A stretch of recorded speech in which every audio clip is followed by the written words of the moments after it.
Hello student, welcome back to my YouTube channel. Student, आज हम एक नया टॉपिक पढ़ेंगे, मात्राएं।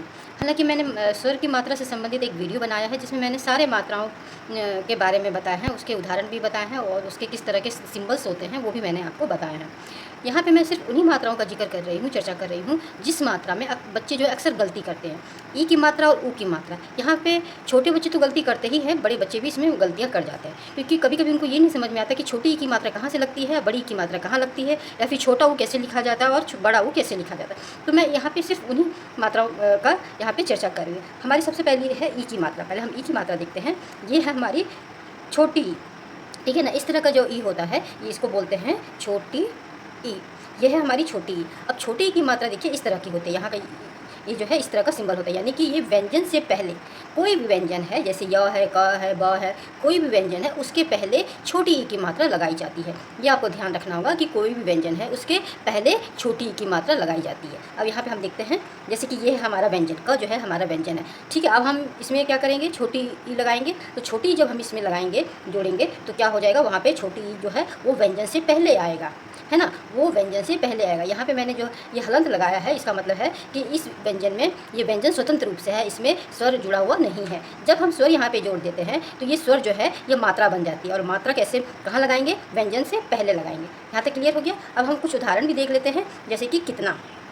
कितना मैंने लिया है, तो कितना में क जो है वो है हमारा व्यंजन, और व्यंजन से पहले हमारी छोटी ई की मात्रा लगती है, क्योंकि यही छोटी ई की मात्रा को लगाने के लिए हमको क्या ध्यान में रखना होता है कि वो व्यंजन से पहले होनी चाहिए। तो ये हमारा क है, क के पहले हमने छोटी ई की मात्रा लगाई। उसी तरह हमारा किरण हो गया। किरण में भी क व्यंजन है और इसमें हमने जब ई की मात्रा लगाई है, छोटी ई की मात्रा लगाई है, तो व्यंजन से पहले होगा। इसी तरह गिटार हो गया। इसी तरह हिंदी हो गया। गिटार में देखिए स्टूडेंट, ग और हिंदी में ह, ये दोनों ही व्यंजन है और दोनों व्यंजन के पहले ही हमने छोटी ई की मात्रा लगाई है। क्लियर हो गया, ठीक है। अब कुछ ऐसे शब्द हैं जैसे कि कवि हैं, ठीक है। अब यहाँ पे कवि है, व में ये भी व्यंजन है, तो व्यंजन से पहले ही हमारा छोटी ई की मात्रा लगे। जब भी कोई शब्द होता है, शब्द के बीच में जब हमको छोटी ई की मात्रा लगाई जाती है, तो हमको ये देखना पड़ेगा कि उसमें भी क्या है, वो व्यंजन से पहले हों, ठीक है। यहाँ पे व क्या है, व्यंजन है और इससे पहले हमारी छोटी ई की मात्रा लगी है, ठीक है। इसी तरह देखिए घनिष्ठता, तो नौ व्यंजन है, नौ से पहले हमारी छोटी की मात्रा लगे। उसी प्रकार अभिप्राय, दैनिक, इसमें भी देखिए अभिप्राय में भ और दैनिक में ये नौ, ये दोनों ही व्यंजन है और व्यंजन से पहले ही छोटी ई की मात्रा लगाई गई है। तो ये आपको क्लियर हो गया कि छोटी ई की मात्रा हमेशा व्यंजन से पहले लगाई जाती है, और व्यंजन से पहले लगाई जाती है तो इस तरह लगाया जाता है। इधर से ऐसे करके ये मात्रा इस तरह जाती है। यहाँ पे हमारा व्यंजन होगा, ये हमारा व्यंजन होगा। कोई भी व्यंजन हो सकता है, जितने भी व्यंजन उसमें से कोई भी व्यंजन हो सकता है, ठीक है। अब हम बढ़ते हैं बड़ी ऊ की मात्रा। इसको हम बोलते हैं बड़ी ऊ बोल रही हूँ, बड़ी ई की मात्रा, ठीक है। इसको हम बोलते हैं बड़ी की मात्रा। और बड़ी ई की मात्रा का जो सिंबल होता है, किस तरह उसकी मात्रा लगाई जाती है, वो ये होता है, यानी कि ये हमारा इस तरह से होगा, यहाँ पे जाएगा। ये जो जगह हमारा खाली है, यहाँ पे हमारा व्यंजन होगा। अब इसमें बड़ी की मात्रा लगाई जाती है व्यंजन के बाद, यहाँ पे, यानी कि कोई भी हमारा व्यंजन होगा उसके बाद हमने क्या किया है, बड़ी की मात्रा लगाई है, ठीक है। देखते हैं, जैसे कि प है, ये तो हमारा क्या है, ये हमारा व्यंजन हो गया, ठीक है। व्यंजन में हमने स्वर की ये बड़ी की मात्रा लगाई, ठीक है। अब इनका क्या हो गया, बड़ी की मात्रा हमेशा व्यंजन के बाद होती है, तो यहाँ पे प में बड़ी की मात्रा, इस तरह हो गया हमारा पी। तो इस तरह हो गया कि व्यंजन के बाद, ये ध्यान में रखना होगा। अब हम उदाहरण देख लेते हैं, जैसे हो गया गीत, पीला, घी, जीभ। अब इसमें देखिए स्टूडेंट, सब जो ग है, प है, घ है, ज है, सब में क्या है, ये सारे व्यंजन है और सारे व्यंजन के बाद ही बड़ी ई की मात्रा लगाई गई है, ठीक है। इसी तरह हम कुछ और यहाँ पे उदाहरण देखते हैं, जिसमें कि बड़ी की मात्रा या तो बीच में आती है, या तो बीच वाले वर्ड में आता है, या तो बाद वाले वर्ड में आता है। जैसे कि लक्ष्मी है, तो ये म क्या है, हमारा व्यंजन है, यानी कि व्यंजन से बाद। ये तो हमको मालूम है कि बड़ी की मात्रा हमेशा व्यंजन के बाद लगती है, ठीक है। अब ये जो शब्द है लक्ष्मी, तो म में लगाया गया है, यानी कि ये सबसे आखिर में। तो इसमें हमको ये ध्यान रखना होगा कि शब्द, जो भी शब्द हो, ठीक है ना, तो जब भी हमको ई की मात्रा लगानी हो, वो हमेशा व्यंजन के बाद ही लगेगी, चाहे वो व्यंजन पहले हो, बीच में हो या आखिरी में, यानी कि उसको हमेशा व्यंजन के बाद ही लगेगा बड़ी की मात्रा, ठीक है। उसी प्रकार परीक्षा हो गया, उसी प्रकार पड़ोसी हो गया, उसी प्रकार प्रदर्शनी हो गया। देखिए परीक्षा में र जो है बीच में आया है, इसमें पहले व्यंजन है, फिर बड़ी की मात्रा है। उसी प्रकार पड़ोसी में सबसे आखिर में है, पहले से ये व्यंजन आ गया, स हो गया, उसमें उसके बाद बड़ी की मात्रा है। उसी प्रकार प्रदर्शनी में है, न है, व्यंजन है, न के बाद हमारा, यानी कि व्यंजन के बाद हमारा बड़ी की मात्रा लगे। समझ में आ गया होगा। अब ये इन दोनों में अंतर देखिए यही है कि एक छोटी ई जो है हमेशा व्यंजन के पहले आएगा, और बड़ी ई जो है वो हमेशा व्यंजन के बाद लगेगी वो मात्रा। बस इतना हमको ध्यान रखना है। अब यहाँ पे देखिए छोटी ई जो है उसके उच्चारण में कम समय लगता है और बड़ी के उच्चारण में ज़्यादा समय लगता है, इसलिए हम बोलते हैं ना ई, उच्चारण में हम थोड़ा ज़्यादा समय लगाएं। तो जब हम उच्चारण में ज़्यादा समय लगाते हैं तो वो व्यंजन के हमेशा बाद में ही आएगा, ठीक है। क्लियर हो गया दोनों में अंतर, यानी कि छोटी हम व्यंजन से पहले लगाएंगे, बड़ी हम व्यंजन के बाद लगाएंगे। क्लियर, आगे बढ़ते हैं। आगे है स्टूडेंट हमारी दूसरी जो मात्रा है वो ऊ है। ठीक है, वो बड़ी ऊ और छोटी ऊ। बड़ी ऊ और छोटी ऊ में पहले हम अंतर समझते हैं, यानी एक जो छोटी ऊ है इसको हम बोलते हैं छोटी ऊ, ठीक है। और छोटी ऊ की जो मात्रा होती है वो देखिए इस तरह की होती है, ऐसे ऐसे की ओर, ऊपर की ओर ऐसे उठी हुई होती है, जिसको हम क्या बोलते हैं, छोटी ऊ। छोटी ऊ का जब हम उच्चारण करते हैं तो कम समय लगता है, और बड़ी ऊ का जब हम उच्चारण करते हैं तो थोड़ा सा समय ज़्यादा लगता है, ठीक है। अब यहाँ पे देखिए छोटी ऊ हम कब लगाते हैं, छोटी ऊ हम लगाते हैं व्यंजन के बीचों बीच। व्यंजन के कोई भी व्यंजन है, उसके कोई भी व्यंजन वाला जो वर्ण होता है उसके बीचों बीच लगेगा, या तो फिर उसके नीचे लगेगा। उदाहरण से समझते हैं, जैसे कि यहाँ पे व्यंजन है र, ठीक है। व्यंजन हमने क्या लिया, र लिया, तो र हमने क्या बोला, या तो बीचों बीच में लगेगा या तो नीचे लगेगा। अब यहाँ पे देखिए स्टूडेंट, ये बात हमको दिमाग में रखनी होगी, जब भी हम ऊ की मात्रा लगाते हैं र में, जब भी हम ऊ की मात्रा लगाते हैं र में, इस र में, तो हमेशा ऊ की मात्रा बीचों बीच लगेगी, ठीक है। ऊ की मात्रा हमेशा बीचों बीच लगेगी।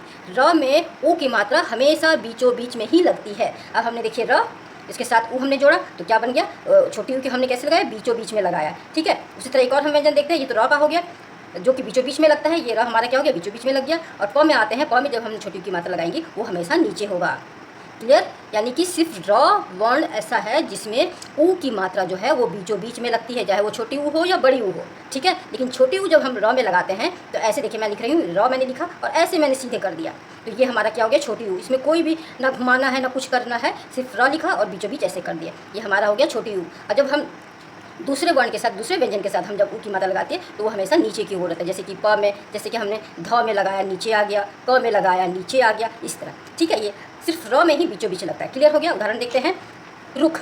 अब यहाँ पे देखिए रुख, र है बीचों बीच में आ गया, रुपया बीचों बीच में आ गया र में, रुचि र है तो बीचों बीच में आ गया, रुपहला र है बीचों बीच में आ गया की मात्रा, गुरु र है बीचों बीच में आ गया की मात्रा। तो इस तरह जितने भी र वाले वर्ण होते हैं उसके बीच में छोटी ऊ की मात्रा हमेशा बीच में लगती है, ठीक है। अब दूसरे वर्ण का हम देख लेते हैं, धुन।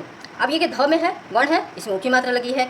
दयालु ल है, वर्ण व्यंजन है, इसमें ऊ की मात्रा लगी है। साधु ध है, व्यंजन है, इसमें ऊ की मात्रा लगी है, ठीक है। यानी कि र को छोड़ के जितने भी व्यंजन है उसमें ऊ की मात्रा जो होगा नीचे की ओर लगेगा, क्लियर है। और नीचे की ओर हम क्या करेंगे, ऐसे घुमा करके ये वाला जो पूछ है हमारा वो हमेशा ऊपर की ओर होगा, ठीक है, क्लियर हो गया। अब आते हैं बड़ी ऊ की मात्रा में। अब यहाँ पे देखिए स्टूडेंट, ये है हमारा बड़ी ऊ, इसमें बड़ी ऊ में इसमें बीचों बीच में ये लगा हुआ है, तो ये हमारा बड़ी ऊ हुआ। इसका सिंबल क्या है देखिए स्टूडेंट, इस तरह का सिंबल, यानी कि ये ऐसे गोल आकार करके जो उसकी पूछ है वो हम नीचे की ओर करते हैं, ठीक है। अब यहाँ पे देखिए, या तो ये बड़ी ऊ की मात्रा जो है या तो व्यंजन के बीचों बीच में लगेगी या तो फिर नीचे लगेगी, सेम वैसे ही जैसे हमने छोटी ऊ में पढ़ा था कि व्यंजन की या तो बीचों बीच में लगेगी या तो नीचे में लगेगी। अब यहाँ पे मैंने क्या बताया था आपको अभी कि र जो है, र में जब हम ऊ की मात्रा लगाते हैं, चाहे वो छोटी ऊ की मात्रा हो या बड़ी ऊ की मात्रा हो, हमेशा बीच में लगती है, ठीक है। जैसे उदाहरण हम यहाँ पहले इसको समझ लेते हैं। यहाँ पे मैंने र वर्ण लिया है, ठीक है, वर्ण है, इसमें हमने बड़ी ऊ की मात्रा जोड़ा, तो यहाँ पे देखिए रू बन गया, तो र और हमको क्या करना है, ऐसे गोलाकार ऐसे करना है, तो ये हमारी क्या हो गया, गोलाकार ऐसे करके सब पूछ नीचे हो गया, ये हमारा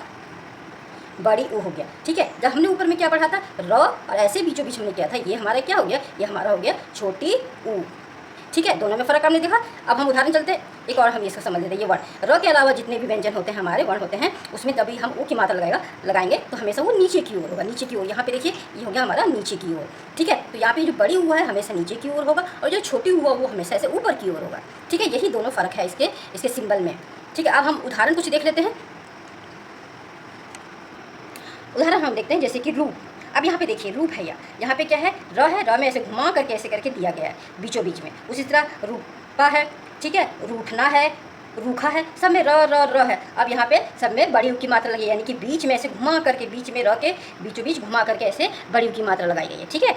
अब यहाँ पे हम दूसरे वर्ण देखते हैं, दूसरे व्यंजन देखते हैं, जैसे कि प हो गया पूरा, शून्य, कबूतर, गेहूँ। यहाँ पे देखिए प क्या है हमारा व्यंजन के हमेशा नीचे में है, या तो बीचों बीच होगा या तो नीचे में है। यहाँ पे इसमें क्या है, ये नीचे में है, प उसके नीचे में है बड़ी ऊ की मात्रा, शून्य श उसके नीचे में है बड़ी ऊ की मात्रा, कबूतर ब में लगा है तो उसके नीचे में है उसकी मात्रा, ठीक है। उसी तरह गेहूँ ह में नीचे की ओर उसकी मात्रा है, सारी मात्राएं क्या है वो नीचे की ओर ऐसे झुकी हुई है, इस तरह का झुका हुआ है। तो ये हमारा अंतर हो गया बड़ी ऊ और छोटी ऊ में। स्टूडेंट इसको आप अच्छे से समझेंगे, देखेंगे तो आप कभी भी बड़ी ऊ और छोटी ऊ की मात्रा में गलती नहीं करेंगे, ना ई की मात्रा में गलती करेंगे, ठीक है।